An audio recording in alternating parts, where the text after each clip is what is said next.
Okay, so we'll fast forward to Loverboy. But first, for anyone who doesn't know, like me, anyone who listens knows I do not watch many TV shows. I don't keep up with the cool things in the world. But first, what is Summer House? Is it a reality TV show? What do they do on it? What's the craziest moments? Just bring me up to speed with however many seasons they've had. Yeah, absolutely. Well, like you, I wasn't familiar with Summer House when I met Kyle. I mentioned his name in my household and my wife's head almost exploded. So that's how I kind of became familiar with it through my friend, which I think is the right step in order to kind of meet Kyle because you know him for who he is and not necessarily first intro on the show. But the show's pretty wild. The whole basis of it is work hard, play hard. You know, it's a bunch of 20 somethings, 30 somethings who work hard during the week and then they rent a house out in the Hamptons, like so many of us here in the metro have. And I'm sure no matter where you are in the United States, when it comes to summer and nicer weather, when it comes to the weekend, you do some sort of a share house, whether it's on a lake or at a stream, in a cabin house, depending on where you live. Or if you're on the coast, you go to the Hamptons here in New York. And that's kind of how it started. Kyle was one of the first ones on the show. I almost joke around. He's almost a producer on the show. He's really a driving force on a lot of the creative aspects and all of that. But compared to all the other reality shows that are out there, it truly is a reality show. The whole house is set up with cameras everywhere. They're stuck in the house from Friday to Sunday. Man, during the pandemic, they were actually in the house, I think, for 7 or 8 weeks straight. They were just locked in. They go to the house. There's some beverages involved and drama ensues. And of course, it makes for some pretty good TV. So that's kind of the origin of the show. I believe they just finished up their 6th season.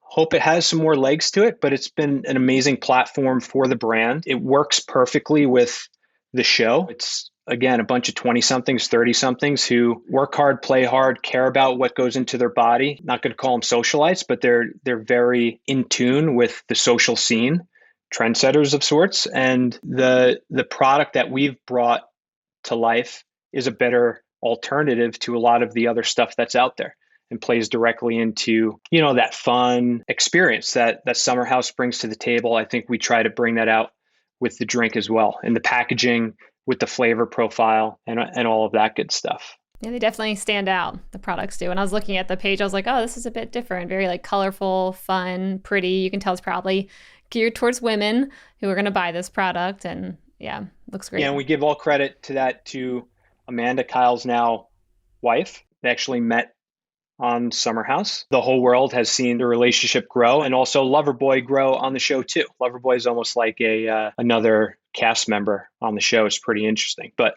an interesting tidbit is, you know, they're responsible for their own food and beverage on the show. So Okay. it's kind of a So that's light how it bulb. got in. Yeah, it's kind of a light bulb of they were big consumers of Whispering Angel, Twisted Tea. And then you realize that a lot of these products, it's all sugar and it's not the best thing going into your body. And they pride themselves on looking good on TV. You know, it's nationally broadcasted. So they want to make sure they're putting their best foot forward. So caring about what they put in their body, it was only natural that there was an opportunity to not only get an alcohol on the show, but make sure it was the best tasting and the best for you out of everything available. And that was really the opportunity. When they had the show, seltzer made its big impact. It was the White Claw summer, truly was coming in hard, but there was no tea. And tea is the second most widely consumed beverage in the world, second to water. And it's usually associated with better for you qualities.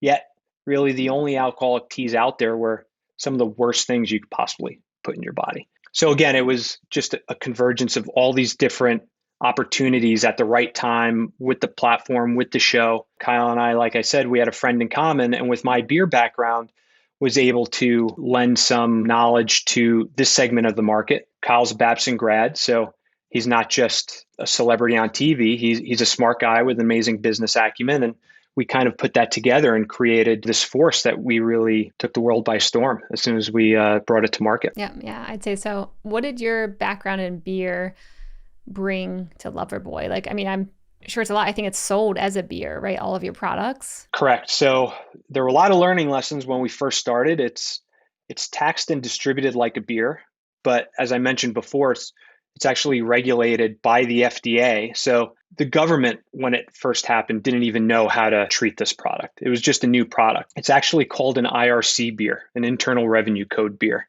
So it's taxed and distributed like a beer, but not regulated necessarily as a beer. So it kind of walks this line.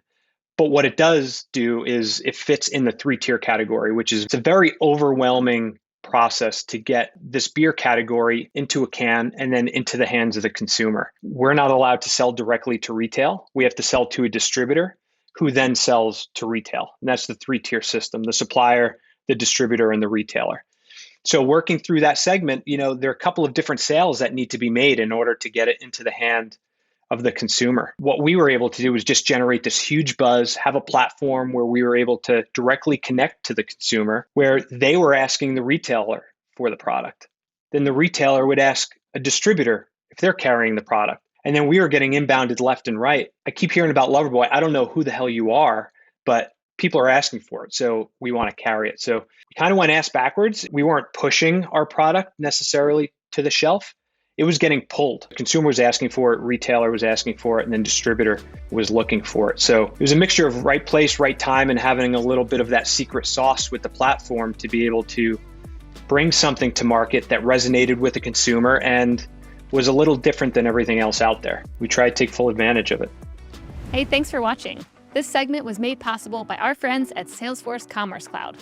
If you're looking for the #1 platform for all your commerce needs, go check out salesforce.com/commerce. And don't forget to subscribe below and tap that little bell icon so you can stay on top of all the amazing new segments and full episodes that we'll be putting out over the coming year with some of the best and most influential commerce leaders out there.